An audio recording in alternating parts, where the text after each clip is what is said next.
Hi friends, అందరు ఎలా ఉన్నారు? బాగున్నారా? మనము బ్లౌజ్ స్టిచ్ చేసుకునేటప్పుడు ఒక్కొక్కసారి బ్యాక్ పార్ట్లో అంటే ఈ బ్యాక్ నెక్ అనేది round neck, star neck, square neck ఇలా రకరకాల మోడల్స్ అయితే ఉంటూ ఉంటాయి కదా. మనం నార్మల్ బ్లౌజు అంటే ప్లెయిన్ అండి, లైనింగ్ బ్లౌజ్ కాకుండా ప్లెయిన్ బ్లౌజ్ కానీ లేదా లైనింగ్ బ్లౌజ్ అయినా సరే మనం ఏంటి అంటే స్టార్ నెక్ కానీ రౌండ్ నెక్ కానీ స్క్వేర్ నెక్ కానీ స్టిచ్ చేసుకునేటప్పుడు మెడపట్టి స్టిచ్ చేసుకుంటూ ఉంటాం కదా. ఈ మెడపట్టి అనేది మనకి కరెక్ట్గా వచ్చింది అనుకోండి, ఆ ఫినిషింగ్ అంతా కూడా నెక్ అంతా కూడా చూడడానికి బాగుంటుందన్నమాట. బ్యాక్ నెక్ ఎప్పుడైనా సరే ఈ బ్యాక్ నెక్లో మనం ఏంటి అంటే రౌండ్ నెక్ కానీ లేదా స్క్వేర్ నెక్ అలా స్టార్ నెక్ గట్టి ఇలా పెట్టుకుంటూ ఉంటాం కదండి. సో రౌండ్ నెక్ అంటే మనం నార్మల్గా ఈ మెడ పీసులు అనేవి క్రాస్గా కట్ చేసుకోవాలి. అదే స్క్వేర్ నెక్ కానీ లేదా స్టార్ నెక్ కానీ మనము ఎప్పుడైనా సరే స్టిచ్ చేసేటప్పుడు ఈ యొక్క మెడ పీసులు అన్నీ కూడా క్రాస్గా కాకుండా స్ట్రైట్ పీసెస్ కట్ చేసుకోవాలి. అయితే నేను ఇక్కడ ఆల్రెడీ స్ట్రైట్ పీసెస్ అయితే కట్ చేసేసుకొని ఈ విధంగా అటాచ్ చేసుకున్నానండి. అటాచ్ చేసుకున్న తర్వాత చూసారు కదా, ఫస్ట్ ఒక 1 ఇంచ్ మనం ఇక్కడ తీసుకున్నది 1 ఇంచ్ క్లాత్ కాబట్టి సో ఒక 1/2 ఇంచ్ మనము ఇలా ఫోల్డ్ చేసుకోవాలి. చిన్నగా ఫోల్డ్ చేసి స్టిచ్ చేసుకున్న తర్వాత ఈ విధంగా బ్లౌజ్ని రైట్ సైడ్ వైపు ఇలా పైకి పెట్టుకోవాలి.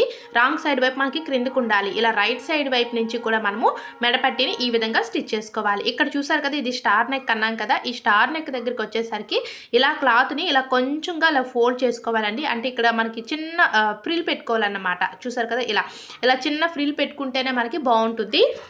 సేమ్ యాజ్ టీజ్గా మనము స్క్వేర్ నెక్ స్టిచ్ చేసేటప్పుడు కూడా ఫ్రిల్ అనేది ఇలా చిన్నగా పెట్టుకోవాలి. ఇలా చిన్నగా మనకు ఫ్రిల్స్ పెట్టుకొని ఈ విధంగా పాదంని ఇలా తిప్పుతూ మనం స్టిచ్ చేసుకుంటే మనకి ఇలా రెడీ అవుతుంది. ఇప్పుడు దీనిని ఏంటి అంటే ఇలా పక్కకి ఫోల్డ్ చేసేసుకొని ఇలా చిన్నగా, అంటే మీరు ఈ యొక్క మనకి ఏంటి అంటే ఆ స్టిచ్ అనేది మనకి బ్లౌజ్ పైన పడకూడదు అన్నమాట. ఇప్పుడు మనం వేస్తున్నాం కదా ఈ స్టిచ్ అనేది ఆ మెడ పీస్ పైన పడాలే కానీ మనకి బ్లౌజ్ పైన స్టిచ్ పడకుండా ఇలా నెమ్మదిగా మనం జరుపుకుంటూ ఇలా మొత్తము కూడా స్టిచ్ వేసుకోవాలి.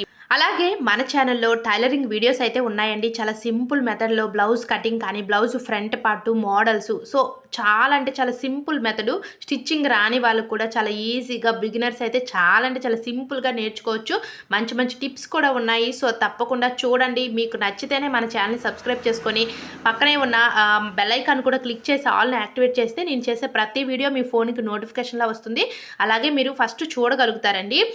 చాలామంది ఏంటి అంటే ఎక్కడెక్కడో డబ్బులు ఇచ్చేసి నేర్చుకుంటూ ఉంటాము, బట్ అలా ఏమి కూడా లేకుండా చక్కగా మీరు ఇలా ఫ్రీగా ఫోన్లో చూసుకొని కూడా మీరు నేర్చుకోవచ్చు అండి. టైలరింగ్ అనేది చాలా ఈజీ, చాలా సింపుల్.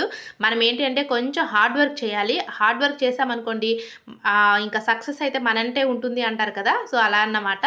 ఫైనల్లీ ఇలా మెడపట్టిని మొత్తం స్టిచ్ చేసుకున్న తర్వాత చూసారు కదా, ఇలా మనము మొత్తం కూడా ఫోల్డ్ చేసుకొని హెమ్మింగ్ అయితే చేసుకోవచ్చు. లేదు అంటే మీరు చక్కగా ఈ విధంగా కొంచెం ఒక 1/2 ఇంచ్ విడిచిపెట్టే స్టిచ్ వేసుకున్న బ్లౌజ్కి పైపింగ్ లాగా కూడా బాగుంటుందండి. వీడియో నచ్చితే లైక్ చేయండి. Thanks for watching. Subscribe my channel.